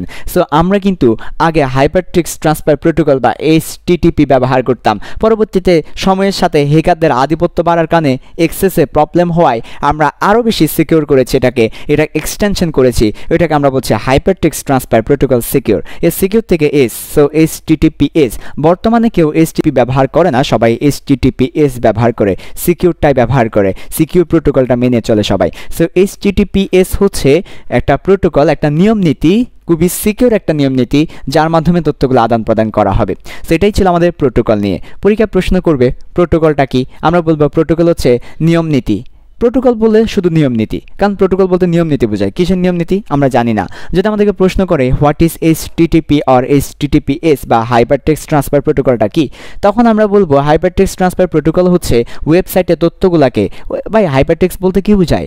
ওয়েবের তথ্যগুলোকে বোঝায়। ট্রান্সফার বলতে কি বোঝায়? আদান প্রদান করাকে বোঝায়। প্রোটোকল বলতে নিয়ম নীতি। হয়েছে তো, তুমি এবার নিজেই সংজ্ঞা দিয়ে দাও না, ওয়েবের তথ্যগুলোকে আদান প্রদানের যে নিয়ম নীতি সেটাকে হাইপারটেক্সট ট্রান্সফার প্রোটোকল বলে। তুমি সংজ্ঞাটা দিয়ে দাও ভাইয়া, তাহলেই তো হয়ে গেল। ওকে ভাইয়া, সো এটা ছিল আমাদের HTTP। এবার চলে আসবো আমরা সেকেন্ড পার্ট, সেটা হচ্ছে ডোমেইনে। ও তার আগে একটা কথা বলি, অনেক সময় একটা এক্সাম্পল দিচ্ছি এইচটিটিপি এ তোমরা যেটা ফেস করেছো, সেটা হচ্ছে তোমরা অনেক সময় দেখো একটা ওয়েবসাইটে ঢোকার পরে পেজ 404 নট পাউন্ড, তোমরা অনেকে দুষ্টামি করো, অনেকে প্রোফাইল পিক দাও যে 404, অথবা তোমার অনেকের বায়ো দাও যে ফেসবুকের বায়ো দাও 404 মানে নট পাউন্ড। 404 বলতে নট পাউন্ড বোঝাচ্ছে, অর্থাৎ তোমার যদি কখনো 404 আসে তাহলে বুঝতে হবে সেটা HTTPS এর কারণে এসেছে, অর্থাৎ প্রোটোকল থেকেই এই কোডটা এসেছে। এটা হচ্ছে প্রোটোকলের একটা কোড। আমরা যখন কোনো একটা মামলা করি, মামলা করার সময় বিভিন্ন আইনে মামলা করি, যে 12 ধারায় মামলা, 14 ধারায় মামলা, বিভিন্ন কোডের মাধ্যমে আমরা মামলা করি, তেমনি এখানেও একটা নিয়ম নীতি আছে। সো একটা কোড আছে, যখন এই 404 আসবে বুঝতে হবে যে ওয়েব পেজের ওনার তোমাকে অ্যাক্সেস দিচ্ছে না, ওয়েবসাইটের যে মালিক সে তোমাকে অ্যাক্সেস দিচ্ছে না। সো তখন আসলে আমাদের সার্ভার তোমাকে 404 দেখাবে। অনেক সময় দেখা যায় একটা ওয়েব পেজে ঢোকার জন্য যে টাইম লাগে বা একটা রিকোয়েস্টিং টাইম এবং সেখান থেকে আসার একটা টাইম লাগে। মনে করো তুমি একটা রিকোয়েস্ট পাঠাইছো, কোনো একটা ওয়েবসাইট তুমি দেখতে চাচ্ছ ব্রাউজারে, এরপর ওইখান থেকে তোমাকে ওয়েবসাইটটা দিবে। এই যে ওয়েবসাইট দেখতে চাওয়া এবং এরপর ওয়েবসাইটটা আসা, এর মাঝখানে একটা নির্দিষ্ট টাইম আছে। যদি এই টাইমটা বেশি হয়ে যায় তাহলে কিন্তু সে আর দেখাবে না। সো তখন কিন্তু আমাদের আসে 504 gateway time out. So gateway time out আমি অনেকবার দেখেছি টাইমড আউট লেখা আসে। সো এই টাইমড আউট লেখা আসে, 504 লেখা আসে, এটা হচ্ছে তাও আবার HTTPS এর কারণে আসে। তাহলে এই ধরনের আরও অনেক কোড তুমি ভবিষ্যতে যদি আরও একটু বেশি ঘাটাঘাটি করো, তুমি দেখবা 401, 402, 403, 501, 502, 503 এভাবে করে বিভিন্ন কোড আসা শুরু করেছে, এবং এসব কোড আসছে ওয়েবসাইটের ওনাররা তোমাকে অ্যাক্সেস দিচ্ছে না কিংবা সার্ভারের প্রবলেমের কারণে। এবং এটা হচ্ছে বেসিক্যালি আমার ওই প্রোটোকল থেকেই আসা, HTTP থেকে আসা, ঠিক আছে। এবং তুমি একটু জেনে রাখা ভালো যে এটা সবসময় 40 দিয়ে শুরু অথবা 50 দিয়ে শুরু, 404, 401, 403, 503, এবং 4 জনিত থাকলে মানে 4 থাকলে সেটা কিন্তু ওয়েবসাইটের ওনারের সমস্যা, তিনি দিচ্ছেন অ্যাক্সেসটা। আর 5 দিয়ে থাকলে সেটা কিন্তু সার্ভারের সমস্যা, ওয়েবসাইটের ওনারের কোনো দোষ নেই, সেক্ষেত্রে ওয়েবসাইটের ওনারের কোনো দোষ নেই, সেক্ষেত্রে সার্ভারের সমস্যা। তাহলে 5 দিয়ে থাকলে যদি কখনো 5 দিয়ে কোনো কোড আসে সেটা সার্ভারজনিত প্রবলেম, আর কখনো 4 দিয়ে কোনো কোড আসলে সেটা ওয়েবসাইটের ওনারের প্রবলেম। ওকে, সো এই ছিল আমাদের প্রোটোকলটা, আমরা প্রোটোকলটা জানলাম। আমরা ইউআরএল আছি, সো ইউআরএল এর প্রথম অংশ প্রোটোকল, সেটা সম্পর্কে আমরা বিস্তারিত বললাম। এখন আমরা চলে যাব ডোমেইন সম্পর্কে। ডোমেইন সম্পর্কে জানার পরে চলে যাব ডিরেক্টরি ফাইল নেম সম্পর্কে। ওকে, সো এবার চলে আসো ভাইয়া, ডোমেইন সম্পর্কে আমরা জানবো। সো ডোমেইন, একটা ডোমেইন নেমকে আমরা 3 ভাগে ভাগ করতে পারি, একটা ডোমেইন নেমকে আমরা 3 ভাগে ভাগ করতে পারি, আমরা একটু দেখব। সো এটা হচ্ছে একটা ডোমেইন নেম, আমরা এটাকে 3 ভাগে ভাগ করে ফেলবো। এইটুকু একটা ভাগ, এইটুকু একটা ভাগ, বাকিটা আরেকটা ভাগ। তাহলে প্রথম দিকে তোমরা দেখতেই পাচ্ছ যে প্রথম দিকে আছে আমাদের www ডট। এর www ডট এটাকে আমরা বলি যে আমাদের সাব ডোমেইন, অর্থাৎ এটা ডোমেইন না কিন্তু এটা ডোমেইনের নিচে থাকে, সাব ডোমেইন। এর পরবর্তীতে তোমরা লাস্টের দিকে দেখতে পাচ্ছ লেখা আছে যে .com। এই .com, .org, .net বিভিন্নভাবে থাকে। সো এটা হচ্ছে আমার টপ লেভেল ডোমেইন। আর ঠিক মাঝখানে তুমি দেখতে পাচ্ছ সায়েন্সার আইসিটি, এটা হচ্ছে মেইন ডোমেইন। আমরা প্রধান ডোমেইন বলতে এটাকেই বুঝে নিব, মেইন ডোমেইন। আচ্ছা, so sub domain, main domain, top level domain তিনটা পাশাপাশি থাকবে, শুধুমাত্র একটা ডট দিয়ে তাকে আলাদা করা হবে, একটা ডট দিয়ে তাদেরকে আলাদা করা হবে। এভাবে করেই কিন্তু ডোমেইন নেমটা তৈরি হবে। তো প্রথমে www ডট সাব ডোমেইন কি বোঝায়? সাব ডোমেইন, দুঃখিত, সাব ডোমেইন বোঝায় হচ্ছে তোমার এই ওয়েবসাইটটা কোথায় আছে। তুমি বলো ওয়েবসাইট কোথায় আছে? ওয়েবে আছে, ওয়েবের দুনিয়াতে আছে। সো এই ওয়েবসাইটটা ওয়েবের দুনিয়াতে আছে। সো এটা দ্বারা বোঝাচ্ছে ওয়েবের দুনিয়াতে তোমার ওয়েবসাইটটা আছে। ভাইয়া www ডট ছাড়া আর কি থাকতে পারে? www ডট ছাড়া সাবডোমেইন হিসেবে থাকতে পারে en ডট bn ডট, এর পরবর্তীতে আরও থাকতে পারে, এর পরবর্তীতে থাকতে পারে স্ট্যাটিক ডট, এরকম বিভিন্নভাবে থাকতে পারে। ভাই এগুলো দ্বারা কি বোঝায়? এগুলো দ্বারা বোঝায় ইএন ডট থাকার অর্থ হচ্ছে তোমার এই ওয়েবসাইটটা বেসিক্যালি ভাষাগত দুনিয়াতে অবস্থিত, এরা ভাষার দুনিয়াতে। আর বিএন দ্বারা বোঝাচ্ছে এটা ভাষাগত দুনিয়াতে, বিএন দ্বারা বাংলা ভাষার দুনিয়াতে। যেমন তোমরা দেখবা উইকিপিডিয়ার ওয়েবসাইট কিন্তু www ডট দিয়ে শুরু হয় না। উইকিপিডিয়ার ওয়েবসাইট দেখবা BN dot Wikipedia, EN dot Wikipedia. উইকিপিডিয়াগুলো হচ্ছে আমার কি ভাষাগত ওয়েবসাইট। সেই সব ভাষাগত ওয়েবসাইটগুলো দেখবা যে তোমার ভাষাগত দুনিয়াতে থাকে, এগুলা কিন্তু ওয়েবের দুনিয়াতে না। ওইটাও অলসো ইটস অলসো ওয়েবের দুনিয়া, ইএন বিএন স্ট্যাটিক হলো ওয়েবের দুনিয়া। ওয়েবের মধ্যে একটু ডিফারেন্ট আর কি, এরা কিন্তু www ডট না, এরা কিন্তু ভাষাগত, বুঝতে পারছো? সো ইএন বিএন স্ট্যাটিক এগুলো হচ্ছে ভাষাগত ডোমেইন। তো এগুলো নিয়ে খুব বেশি মাথা ব্যথা করার দরকার নেই, এক কথায় আমরা শুধু www ডটটা মনে রাখলে হবে, কারণ অধিকাংশ ওয়েবসাইটই ওয়েবে থাকে। সো www ডটের আন্ডারেই থাকে। ওকে, এর পরবর্তীতে আসো মেইন ডোমেইন। সো মেইন ডোমেইনটা হচ্ছে একদম তোমার ইউনিক নেম, যেমন সায়েন্স আর আইসিটি একেবারে ইউনিক নেম, এই নামে সায়েন্স আর আইসিটি নামে দ্বিতীয় কোনো ওয়েবসাইট থাকবে না, সেটা হচ্ছে একেবারে মেইন নেম, ইউনিক নেম। ঠিক আছে, যদিও এই নামে কোনো ওয়েবসাইট নাই আমার, হ্যাঁ ইনশাল্লাহ ভবিষ্যতে হয়তো তোমরা দোয়া করলে তৈরি করব। তোমরা এখন যদি গুগলে সার্চ করো পাবে না, আমি এক্সাম্পল দিচ্ছি। সো সায়েন্স আর আইসিটি হচ্ছে মেইন ডোমেইন।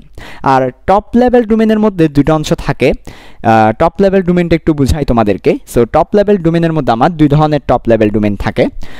এক ধরনের টপ লেভেল ডোমেইনকে আমরা বলি আমাদের জেনেরিক ডোমেইন।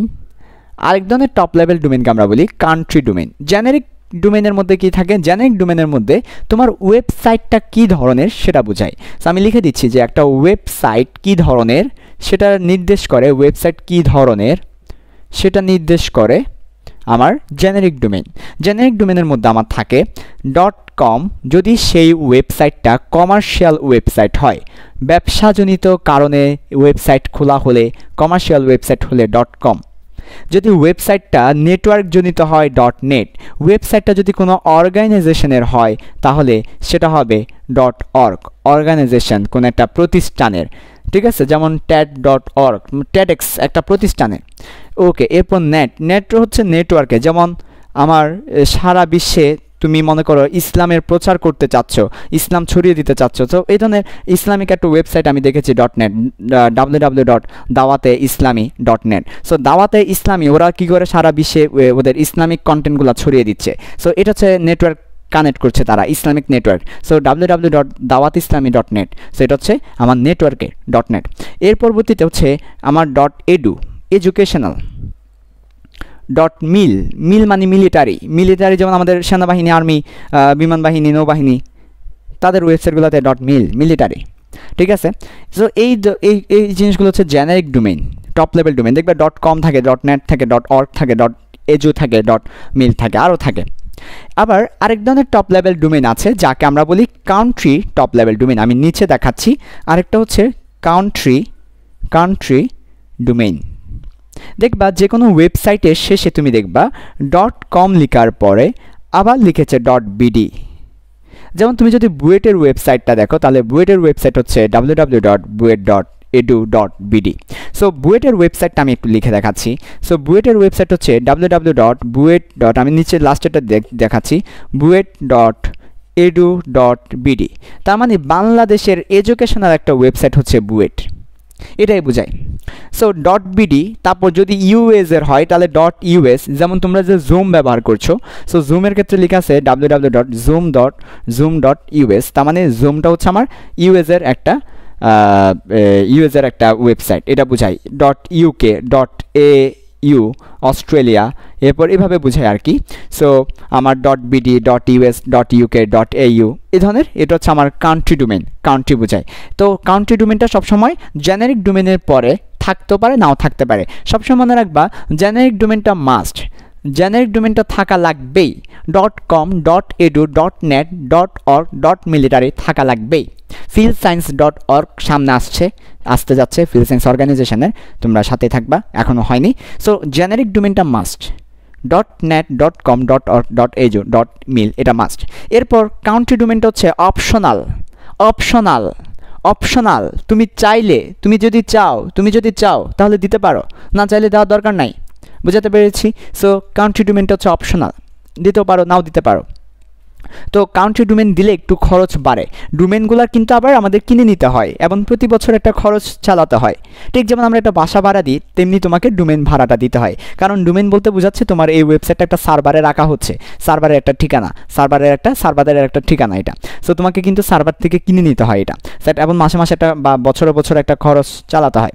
তো তোমরা যদি শুধু জেনেরিক ডোমেন ব্যবহার করো খরচটা কম, যদি কান্ট্রি ডোমেন সব ব্যবহার করো খরচটা একটু বেড়ে যায়, তাই অনেকে কান্ট্রি ডোমেনটা ব্যবহার করে না। কান্ট্রি ডোমেন ব্যবহার করলে আবার ভালো, কারণ হচ্ছে তোমার কান্ট্রি ডোমেন ব্যবহার করলে তোমার দেশে যখন এই ওয়েবসাইটটা তোমার দেশে মানুষের কাছে এটা রিকমেন্ডেশনে বেশি যাবে, সুবিধে। আচ্ছা যাই হোক, সো আমরা আমাদের ডোমেন নেমটা দেখলাম, ডোমেন নেমটা আমি একটু রিভিউ দিচ্ছি। প্রথমে www ডট, এটা দ্বারা বোঝাচ্ছি যে আমার এটা ওয়েবে আছে ওয়েবসাইটটা, এবং এই www ডট এটা হচ্ছে আমার ডোমেন নেম নয়, এটা সাব ডোমেন নেম। তারপর স্যামসার আইসিটি, এটা হচ্ছে আমার মেইন ডোমেন, এটা দিয়েই যদি আমি আমার ব্রাউজারে সার্চ বক্সে আমি কিছু লিখি, আমার যে মজিলা ফায়ারবক্স, গুগল ক্রোম, বিভিন্ন সার্চ বক্স আছে, ইউসি ব্রাউজার, ওই সার্চ বক্সে যদি আমি এই স্যামসার আইসিটি লিখি তাহলে আমাকে স্যামসার আইসিটির ওয়েবসাইটটা দেখাবে। কাজে এটা হচ্ছে আমার মেইন ডোমেন। তারপর হচ্ছে .com, এরপর .bd। সো এগুলো হচ্ছে আমার top level domain. Top level domain দুই ধরনের, একটা হচ্ছে জেনারিক, যে আমার ওয়েবসাইটটা কী ধরনের, কমার্শিয়াল, নেটওয়ার্ক, অর্গানাইজেশন, এজো না মিলিটারি, এবং আরও থাকতে পারে। আর আরেকটা হচ্ছে কান্ট্রি ডোমেন, যেটা বলে দিবে এটা কোন দেশের ওয়েবসাইট, এবং জেনারিক ডোমেনটা মাস্ট থাকতেই হবে, বাট আমার কান্ট্রি ডোমেনটা অপশনাল। এবার আমরা চলে যাব আমাদের শেষের দিকে ইউআরএল এর। আমরা প্রথম দিকে HTTP প্রোটোকল দেখেছি, তারপর ডোমেন নেম দেখেছি, এবার শেষের অংশ হোম পেজ .html, অর্থাৎ ফাইল নেম অথবা ডিরেক্টরি পথ। এটা আমি একটু করে মুখে বলে দিচ্ছি। ডিরেক্টরি পথ অথবা ফাইল নেম দ্বারা বোঝাই যে তোমার ওই ওয়েব পেজটা ওই ওয়েবসাইটের কোথায় আছে। একটা ওয়েবসাইটে তো অনেকগুলো ওয়েব পেজ আছে, সো ওই ওয়েবসাইটের কোথায় আছে, কিংবা সার্ভারের কোথায় আছে, ওই ডকুমেন্টটা সার্ভারের কোথায় আছে, ওই জিনিসটা বলে দেয় ফাইলের নেম, ফাইল নেম আর কি। যেমন তোমরা কোনো একটা ছবি শেষে দেখতে পাও image.jpg, সো এটা হচ্ছে তোমার ইমেজের ঠিকানা, ফাইল নেম। সো এইভাবে ওয়েব পেজের ফাইল নেমটা থাকে, ডিরেক্টরি পথ অথবা ফাইল নেম। তো এই ছিল আমাদের বেসিক্যালি ইউআরএল, যেখানে তিনটা অংশ। আমি আরেকবার রিভিউ দিচ্ছি। একটা ইউআরএল ইউনিফর্ম রিসোর্স লোকেটরে তিনটা অংশ থাকে, একটা হচ্ছে প্রোটোকল, এবং আগে HTTP হাইপারটেক্সট ট্রান্সফার প্রোটোকল ব্যবহার করতো, বর্তমানে একটু সিকিউরিটির কারণে আমরা hypertext transfer protocol secure HTTPS ব্যবহার করে থাকি। HTTPS এর পর এরকম করে একটা কোলন এবং দুইটা ড্যাশ দিতে হয়, কারণ এটা প্রোটোকল বোঝাচ্ছে এই পুরো জিনিসটা, তারপর থেকে আলাদা। সো আমাদের যখন একটা ব্রাউজার অথবা সার্ভার এই কাজগুলো করবে, তখন সে আগে এই জিনিসটা রিড করবে, এই জিনিসটা রিড করে সে প্রোটোকলগুলো মেনটেন করবে, তারপর সে ডোমেনের কাজটা করবে। তাই ভাগ করে দেওয়ার জন্য, জিনিসটা সেপারেট করার জন্য আমরা এই সাইনগুলো ব্যবহার করে থাকি, একটা কোলন এবং দুইটা স্ল্যাশ। ওকে ভাইয়া, এর পরবর্তীতে ইউআরএল এর প্রোটোকলের পর আছে ডোমেন। ডোমেনের মধ্যে তিনটা অংশ, sub domain, main domain, country domain, top level domain. Top level ডোমেনের মধ্যে দুইটা অংশ, জেনারিক অ্যান্ড কান্ট্রি, তারপর হচ্ছে ডিরেক্টরি আর ফাইল নেম। সো এভাবে করে আমরা একটা ইউআরএল কি করতে পারি, সাজাতে পারি বা লিখতে পারি। এবার আমরা চলে যাব ইউআরএল এর পরে। আমরা ইউআরএল এর সাথে আমরা বলেছিলাম একটা ওয়েব অ্যাড্রেসকে আমরা অ্যালফাবেটিকভাবে বা আলফা নিউমেরিকভাবে দেখাতে পারি। আবার বলেছি একটু আগেই, ওয়েব অ্যাড্রেসকে তুমি চাইলে আবার কি দিয়ে দেখাতে পারো, আইপি অ্যাড্রেস দিয়ে দেখাতে পারো, অর্থাৎ নিউমেরিক্যাল কিছু নাম্বার দিয়ে দেখাতে পারো। আমরা এখন আইপি অ্যাড্রেস দেখে এই আমাদের যে ওয়েবসাইটের বেসিক ধারণা সেটা শেষ করব। সো আসো, আইপি অ্যাড্রেস খুব ইম্পর্ট্যান্ট। তো আইপি অ্যাড্রেস দুই ধরনের হয়, তোমরা নিশ্চয়ই লক্ষ্য করেছো। রাউটারের পেছনে একটা আইপি অ্যাড্রেস লেখা আছে, তোমার ল্যাপটপের একটা আইপি অ্যাড্রেস লেখা আছে। এখনই যদি তুমি তোমার মোবাইলের অ্যাবাউটে চলে যাও, তোমার মোবাইলের অ্যাবাউটে তুমি দেখতে পাবে একটা আইপি অ্যাড্রেস লেখা আছে। সো আইপি অ্যাড্রেস কোথায় নাই, সব জায়গায় আছে। সো আইপি অ্যাড্রেস সব জায়গায় আছে, বাট আইপি অ্যাড্রেস দুই ধরনের। এক ধরনের আইপি অ্যাড্রেসকে আমরা বলি ডিভাইস আইপি অ্যাড্রেস, আরেক ধরনের আইপি অ্যাড্রেসকে আমরা বলি website IP address. So device IP অ্যাড্রেসটা হচ্ছে যে সকল ডিভাইস নেটওয়ার্কের মাধ্যমে যুক্ত হতে পারে তাদের জন্য আমরা একটা আইপি অ্যাড্রেস দিয়ে দিই। যেমন আমার মোবাইলটা নেটওয়ার্কের মাধ্যমে যুক্ত হওয়ার ক্ষমতা রাখে, সো আমার মোবাইলের একটা ইউনিক আইপি অ্যাড্রেস আছে। আমাদের রাউটার নেটওয়ার্কের মাধ্যমে যুক্ত হতে পারে, যুক্ত করে দিয়েছি রাউটারকে, সো রাউটারের একটা কি থাকবে, আইপি অ্যাড্রেস থাকবে। আমাদের ল্যাপটপ, পিসি, মনিটর, এরপর যা বলো না কেন সবগুলাই হচ্ছে নেটওয়ার্কের মাধ্যমে যুক্ত হতে পারে, সো সবগুলোর একটা আইপি অ্যাড্রেস থাকবে। যারাই নেটওয়ার্কের মাধ্যমে যুক্ত হতে পারে তাদের একটা আইপি অ্যাড্রেস থাকবে। প্রিন্টার নেটওয়ার্কের মাধ্যমে তোমার কম্পিউটারের সাথে কানেক্ট হতে পারে অথবা অন্য একটা কম্পিউটারের সাথে কানেক্ট হতে পারে, প্রিন্টার আইপি অ্যাড্রেস থাকবে। কিন্তু আমি যদি বলি আমার গ্রাফিক্স ট্যাব, আমি যে গ্রাফিক্স ট্যাবে লিখি, না গ্রাফিক্স ট্যাব কি হবে না, তার আইপি অ্যাড্রেস থাকবে না, কারণ ওই গ্রাফিক্স ট্যাবের কোনো ক্ষমতা নাই যে নেটওয়ার্কের মাধ্যমে যুক্ত হবে, রাইট? সো আমার যে সকল ডিভাইস নেটওয়ার্কের মাধ্যমে যুক্ত হওয়ার ক্ষমতা রাখে, যে সকল ডিভাইস নেটের মাধ্যমে যুক্ত হওয়ার ক্ষমতা রাখে, তাদের একটা কি থাকে, হওয়ার ক্ষমতা রাখে, তাদের একটা আইপি অ্যাড্রেস থাকে, তাদের একটি ইউনিক আইপি অ্যাড্রেস থাকে। আবার প্রত্যেকটা ওয়েবসাইটের ইউআরএলের বদৌলতে, কথাটাকে খেয়াল করো, ইউআরএলের বদৌলতে, আমি কি বলছি, ইউআরএলের বদৌলতে পরিবর্তে একটা আইপি অ্যাড্রেস থাকে। কেন? কারণ হচ্ছে আমরা যে ইউআরএলটা লিখে থাকি সেটা আলফা নিউমেরিক, বাট আমাদের যে কম্পিউটার, আমাদের যে মেশিন, আমাদের যে ডিভাইসগুলো, তারা কিন্তু শুধু বাইনারি ছাড়া কিছুই বোঝে না। কাজে আমাদের এই ইউআরএলটাকে তারা বাইনারিতে কনভার্ট করে নেয়, এই বাইনারিতে কনভার্ট করে তারা আইপি হিসেবে কাজ করে। সো আমরা ইউআরএল নিই আর মেশিন আইপি নেই। ঠিক যেমন সি প্রোগ্রামিংয়ে আমরা সি প্রোগ্রামিং কোডিং লিখেছি আর সেটাকে মেশিন ভাষায় কনভার্ট করেছে। আমাদের হাই লেভেল ল্যাঙ্গুয়েজকে, আমাদের সি প্রোগ্রামিং ভাষাকে যেমন মেশিন ভাষায় কনভার্ট করেছে, এখানেও সেম কাজটা করে, ইউআরএলকে আইপিতে কনভার্ট করে নেয়। এবং ইউআরএলকে আইপিতে কনভার্ট করে নেওয়ার জন্য একটা সিস্টেম আছে, ডিএনএস সিস্টেম, আমরা একটু পর সেটা নিয়ে বিস্তারিত বলবো তোমাদেরকে। আচ্ছা, সো এখন আমরা দুই ধরনের আইপি অ্যাড্রেস সম্পর্কে জানলাম। একটা হচ্ছে প্রত্যেকটা ডিভাইস যারা নেটওয়ার্কের সাথে যুক্ত হওয়ার ক্ষমতা রাখে তাদের একটা আইপি অ্যাড্রেস আছে, আর একটা হচ্ছে প্রত্যেকটা ওয়েবসাইটের ইউআরএল-এর বদৌলতে একটা আইপি অ্যাড্রেস থাকতে পারে।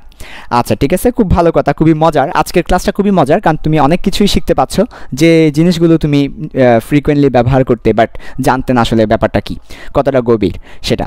সো এখন তোমাদেরকে আইপি অ্যাড্রেস সম্পর্কে বলবো। সো আইপি অ্যাড্রেস, চলে আসো। তো আমি শুধুমাত্র আজকে ওয়েবসাইটের আইপি অ্যাড্রেস সম্পর্কে বলবো, ডিভাইসের আইপি অ্যাড্রেস সম্পর্কে খুব বেশি বলবো না। তাহলে আইপি বলতে কি বোঝায়? আইপি ওই যে একটু আগেই বললাম, আইপি শুধু তাদেরই থাকে যারা ইন্টারনেটের মাধ্যমে যুক্ত। কাজে আইপি দ্বারা বোঝাবে ইন্টারনেট, আর এখানে একটা নিয়ম নীতির জন্য এটা করা হয়, protocol. So internet protocol, IP দ্বারা বোঝাচ্ছে ইন্টারনেট প্রোটোকল। অর্থাৎ আইপি, এই যে আইপি অ্যাড্রেসটা কেন দেওয়া হয়? আইপি অ্যাড্রেসটা দেওয়া হয় ইন্টারনেটে যে সকল ডিভাইস যুক্ত তারা যেন একটা নিয়ম নীতি মেনে চলে, তাদেরকে যেন একটা নিয়ম নীতি মেনে খুঁজে পাওয়া যায়, সেই জন্য এটাকে আমরা বলি আইপি, ইন্টারনেট প্রোটোকল। এবং ইন্টারনেট প্রোটোকলের দুইটা ভার্সন আছে। কয়টা ভার্সন আছে? পরীক্ষায় কিন্তু প্রশ্ন আসে, ইন্টারনেট প্রোটোকলের ভার্সন কয়টা? ইন্টারনেট প্রোটোকলের ভার্সন হচ্ছে দুইটা। ইন্টারনেট প্রোটোকলের ভার্সন কয়টা? ইন্টারনেট প্রোটোকলের ভার্সন হচ্ছে দুইটা। ভাইয়া, ইন্টারনেট প্রোটোকলের ভার্সনগুলো কি কি? একটা হচ্ছে 4 ভার্সন আর একটা হচ্ছে 6 ভার্সন। আমি যদি তোমাদেরকে প্রশ্ন করি, আমাদের এখন বর্তমানে কত উইন্ডোজ ব্যবহার করি আমরা? 7 Windows, 8 Windows, Windows 10, Windows 7, Windows 8, বা আমরা আমাদের পিসি কত জেনারেশনে ব্যবহার করি? 7 জেনারেশন, 8 জেনারেশন, 9 জেনারেশন। তো বিভিন্ন জেনারেশন, তেমনি ভার্সন। সো ভার্সন দুইটা, একটা হচ্ছে 4 ভার্সন, একটা হচ্ছে 6 ভার্সন। তো 4 ভার্সনের মধ্যে দেখো 4টা সেগমেন্ট থাকবে। 4 ভার্সনের মধ্যে 4টা সেগমেন্ট থাকবে, আর 6 ভার্সনের মধ্যে 6টা সেগমেন্ট থাকবে। এটাকে আমরা বলছি সেগমেন্ট। সো এখানের মধ্যে 6টা সেগমেন্ট থাকবে, সেগমেন্ট বা ভাগ, আর এখানে 4টা সেগমেন্ট থাকবে। বুঝতে পেরেছো? প্রত্যেকটা সেগমেন্টের মধ্যে কি থাকবে দেখো, 4 ভার্সনের ক্ষেত্রে 8 বিট করে করে থাকবে প্রত্যেকটা সেগমেন্টের মধ্যে। 8 বিট করে থাকবে। আর 6 ভার্সনে 6টা সেগমেন্টে আছে, প্রত্যেকটাতে 16 বিট করে থাকবে,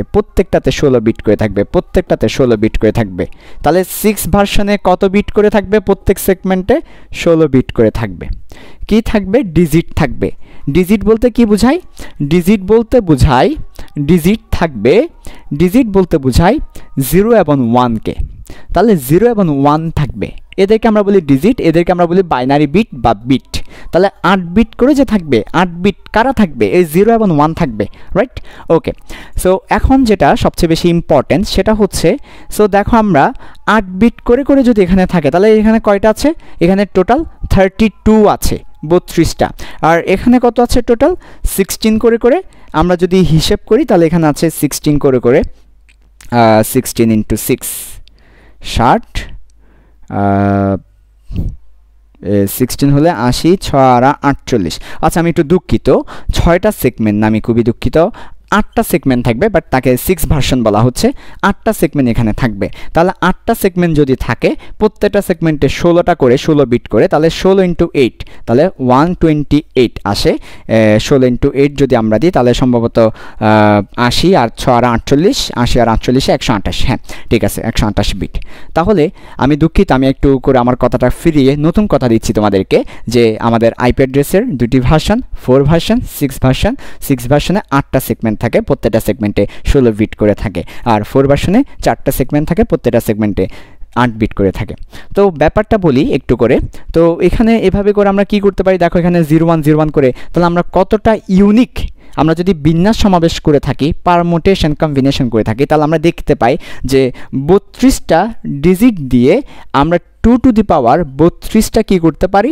ইউনিক আইপি অ্যাড্রেস দিতে পারি তাহলে 2 to the power 32 দিলে যেই মানটা আসে ওই সংখ্যক আমরা আইপি অ্যাড্রেস বানাতে পারি আর এই ক্ষেত্রে আমরা 2 to the power 128 সংখ্যক আইপি অ্যাড্রেস দিতে পারি তো আমাদের পরীক্ষায় প্রশ্ন করতে পারে আমাদেরকে যে 4 ভার্সনে কয়টা সেগমেন্ট থাকে 4টা সেগমেন্ট থাকে প্রত্যেকটা সেগমেন্টে কয় বিট করে থাকে 8 বিট করে থাকে তাহলে টোটাল কয় বিট থাকে টোটাল 32 বিট থাকে 4 ভার্সনে কতটি ইউনিক আইপি অ্যাড্রেস হওয়া সম্ভব 4 ভার্সনে 2 to the power 32টি ইউনিক আইপি অ্যাড্রেস হওয়া সম্ভব পরীক্ষায় প্রশ্ন করতে পারে 6 ভার্সনে কয়টা সেগমেন্ট থাকে 8টা সেগমেন্ট থাকে প্রত্যেকটা সেগমেন্টে 16 বিট করে থাকে 16 বিট করে থাকলে মোট 128 বিট হয় তাহলে তোমাকে প্রশ্ন করতে পারে আইপি অ্যাড্রেসের 6 ভার্সন দিয়ে কতটা ইউনিক আইপি অ্যাড্রেস দেওয়া যায় 2 to the power 128টি ইউনিক আইপি অ্যাড্রেস দেওয়া যায় এটা অনেক হিউজ কিন্তু তো প্রথম দিকে আমাদের আইপি অ্যাড্রেস 4 ভার্সনের নামটাকে আমরা বলি আইপি তারপরে ছোট্ট করে ভি তারপরে 4 দি দেখো কিভাবে আমি নামটা লিখেছি আইপি ছোট্ট করে ভি 4 দিয়েছি আইপি ছোট্ট করে ভি দেওয়া হয় তারপর 6 এটা হচ্ছে IP version 6 IP version 4 so প্রথম দিকে কিন্তু আমাদের আইপি ভার্সন 4 ছিল পরবর্তীতে আপডেট ভার্সন আসছে আইপি ভার্সন 6 ঠিক আছে সো তোমরা প্রশ্ন করতে পারো ভাইয়া 5 কই গেল আর এটা 6 কেন বলা হচ্ছে আসলে এই ব্যাপারগুলো তো আসলে যারা আইপি অ্যাড্রেস নিয়ে কাজ করে তারা যে প্রতিষ্ঠানগুলো আছে তারাই আসলে ব্যাপারগুলো নামকরণ এভাবে করেছে নিশ্চয়ই তাদের কোনো উদ্দেশ্য ছিল ওই উদ্দেশ্যে দিয়েছে আমি জানি না 5 কই বা এটা 6 কেন বাট তারা এভাবে দিয়েছে নামকরণটা জানলে অবশ্যই জানাবো তোমাদেরকে আচ্ছা তো যেটা বলছিলাম সেটা হচ্ছে প্রথম দিকে কিন্তু আমার ভার্সন 4 ছিল অর্থাৎ প্রথম দিকে 2 to the power 32 সংখ্যক আইপি অ্যাড্রেস দেওয়া যেত কিন্তু বর্তমানে এত বেশি ডিভাইস এত বেশি ওয়েবসাইট যে 2 to the power 32 মধ্যে আসলে রাখা যাচ্ছে না আমাদের ডিভাইস এবং ওয়েবসাইট এত বেড়ে গেল যে সেটা 2 to the power 32কে ক্রস করে চলে যাবে সো পরবর্তীতে আমরা অনেক হিউজ একটা নাম্বার নিয়ে আসলাম 2 to the power 128 তার মানে আমরা কিন্তু একটু ব্যাপারটা যদি দেখি যে 2 এর উপর যদি তুমি বেশি না 2 এর উপর 4 দিলে 32 রাইট 2 এর উপর যদি 5 দাও তাহলে সেটা হয়ে যায় 2 to the power 5 হলে কত 2 এর উপর 4 দিলে 16 5 দিলে 32 তারপরে 2 এর উপর যদি আমরা 7 দিই 128 তো এইভাবে করে আমরা দেখতে পাই 2 এর উপর 10 দিলে মানে ব্যাপারগুলো কিন্তু অনেক হিউজ বাড়ছে তাই না সো 2 এর উপর মাত্র 10 দেওয়ার পর অনেক বড় একটা সংখ্যা পাওয়া যায় আর 2 এর উপর কিনা 128 দিয়েছো অনেক হিউজ একটা সংখ্যা পাওয়া যাবে এটা অনেক হিউজ একটা সংখ্যা তোমরা ক্যালকুলেটরে দিলে হয়তো নাও আসতে পারে অনেক হিউজ একটা সংখ্যা তার মানে অনেকগুলো ওয়েবসাইট এবং ডিভাইস মিলে আমরা ইউনিকভাবে দিতে পারবো তো প্রথম দিকে আমার 2 to the power 32 এর মধ্যে হচ্ছে না তাই পরবর্তীতে আমরা সেটাকে এক্সটেন্ড করে আমরা নতুন একটা আইপি অ্যাড্রেস দিয়েছি আইপি অ্যাড্রেস ভার্সন 6 IPv6 যেখানে 8টা সেগমেন্ট 2 to the power 128টা ইউনিক আইপি অ্যাড্রেস দেওয়া যায় তো পরবর্তীতে এই কাজটা আমরা করেছি তো আইপি অ্যাড্রেসগুলো দেখতে কেমন একটা আইপি অ্যাড্রেসের তোমাকে एग्जांपल দিচ্ছি সো দেখো এই ধরনের আইপি অ্যাড্রেসগুলো দেখতে আমি একটু করে নিচেরটা মুছে আইপি অ্যাড্রেস দেখাচ্ছি তোমাদেরকে ফর एग्जांपल যে কোনো আইপি অ্যাড্রেস তোমরা দেখতে পাবা দুই ভাবে থাকে যেমন আমার রাউটারের আইপি অ্যাড্রেস নরমালি তোমাদের রাউটারের আইপি অ্যাড্রেসগুলো এমনই হয় 192 তারপর ডট এর পরবর্তীতে থাকে 001 এর পরবর্তীতে ডট 172 এইভাবে করে আইপি অ্যাড্রেসগুলো থাকে তো তোমরা আমাকে বলতে পারো ভাই আমাদের রাউটার আইপি অ্যাড্রেস তেমন তো আসলে ওইটা হেক্সাডেসিমাল বা অক্টাল ডেসিমালে প্রকাশ করা তো বেসিক্যালি এটা কিন্তু রিয়েল আইপি অ্যাড্রেস না আইপি অ্যাড্রেসগুলো কিন্তু অনেক সময় আমাদের বোঝার সুবিধার্থে এরকম করে দেওয়া থাকে কিন্তু রিয়েল আইপি অ্যাড্রেস এগুলোকে আবার কনভার্ট করতে হয় সো কনভার্ট করে 0100110101 এরকম করে ডট, এরপর আবার 0111100001 এভাবে করে দিয়ে 010110। তো এইভাবে করে আইপি অ্যাড্রেসগুলো লেখা হয়, ঠিক আছে? এটাই হচ্ছে রিয়েল আইপি অ্যাড্রেসগুলো, এভাবে থাকে। তো আইপি অ্যাড্রেসগুলো আমরা মনে রাখতে পারি না, মনে রাখার প্রশ্নই ওঠে না, এটা দুঃসাধ্য ব্যাপার আমাদের জন্য। সো আমরা আইপি অ্যাড্রেস ব্যবহার করি না, আমরা যেটা ব্যবহার করি সেটা হচ্ছে ওয়েবসাইটের ক্ষেত্রে ইউআরএল ব্যবহার করি। সো আমরা ইউআরএল ব্যবহার করি, সেটা মেশিন আইপি অ্যাড্রেসে কনভার্ট করে নেয়। আর ডিভাইসের ক্ষেত্রে আমরা সেটাকে সহজ আইপি অ্যাড্রেস ব্যবহার করি, রিয়েল আইপি অ্যাড্রেসটা ব্যবহার করি না। যেমন আমাদের রাউটারে এই ধরনের লিক আছে, সেটা কিন্তু সহজ IP address, real IP address কিন্তু না, ওইটাকে হয়তো কনভার্ট করে দেওয়া। সো আইপি অ্যাড্রেস রিয়েলি দেখতে এই ধরনের বাইনারি ডিজিট দিয়ে থাকে। আচ্ছা, তো এই হচ্ছে আইপি অ্যাড্রেস নিয়ে কথা। তো আইপি অ্যাড্রেস তাহলে বেসিক্যালি কি, আমাদের নেটওয়ার্কের মাধ্যমে যারা যুক্ত আছে ওই সকল ডিভাইসের খুঁজে পাওয়ার জন্য তাদের একটা ইউনিক নাম, ঠিকানা, এবং ওয়েবসাইটগুলোর একটা ইউনিক ঠিকানা, নাম্বার, সেটাকে আমরা বলছি আইপি অ্যাড্রেস। সো আমরা আইপি অ্যাড্রেস সম্পর্কে জানলাম, আইপি অ্যাড্রেসের দুইটা ভার্সন সম্পর্কে আমরা জেনেছি। সো এবার আমরা চলে যাব, সব শেষ, আমরা আর যাব না। ইউআরএল শেষ করলাম, আইপি অ্যাড্রেস শেষ করলাম আমরা, তার পরবর্তীতে ওয়েবসাইটের বেসিক কিছু জিনিস জানলাম।